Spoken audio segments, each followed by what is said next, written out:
For this video, I will be reviewing Playdead's Inside. Warning, there will be spoilers.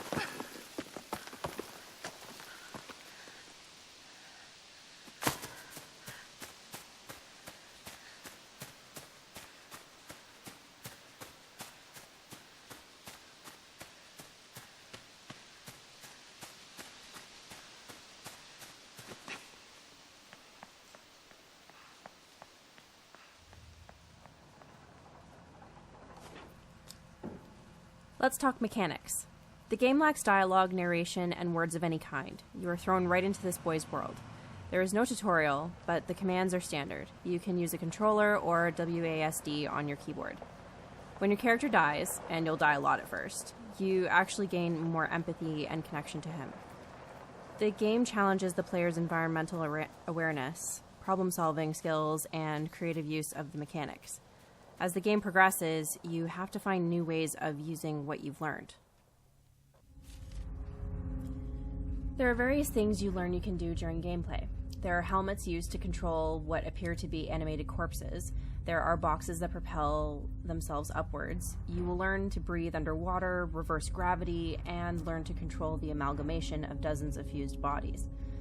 That comes near the end. The enemies vary from men in masks who, if they catch you, shoot you with darts to knock you out.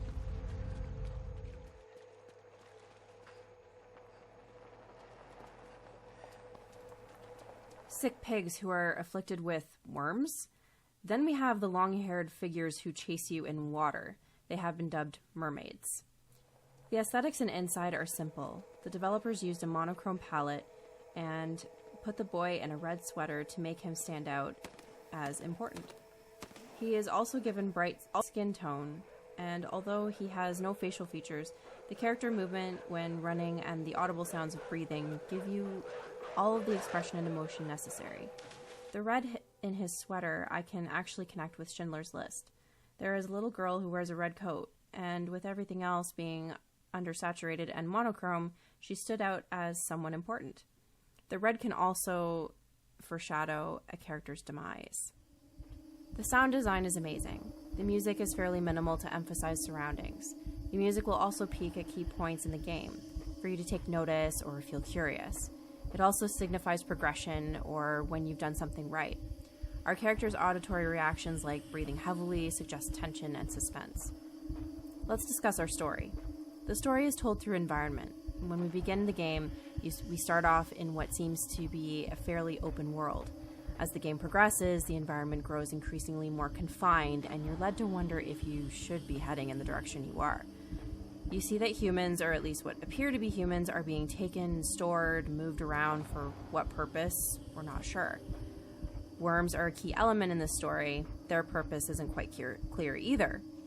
They appear to be afflicting pigs in the beginning, and later we see them in the water levels. We find ourselves falling through some floorboards onto one of the animated bodies. We then have to take its place to progress. Again, we have to ask, what or who are controlling these people? Who is watching us? Why? Where is the army of bodies heading? We run through old military bases and progress into what looks like laboratories. Moving on, we come across bodies with missing limbs in underwater anti-gravity testing facilities. Oh, and we see those worms again, attached to the bodies. The developers really focus on visual hints at what is really going on here. If you're able to find it in the cornfield area near the start, I didn't, you can find a hidden room with photos. One such photo is of one of the mermaids. My belief is that the boy is actually one of the same experiments as the mermaids at this point in the game. I also believe this is all supposed to be taking place during World War II, or sometime afterwards. Bringing that style back to Schindler's List, it's very visually similar. The ending, again, spoilers, when you finally seem to make it to your goal, you find yourself trying to free this giant mass of bodies.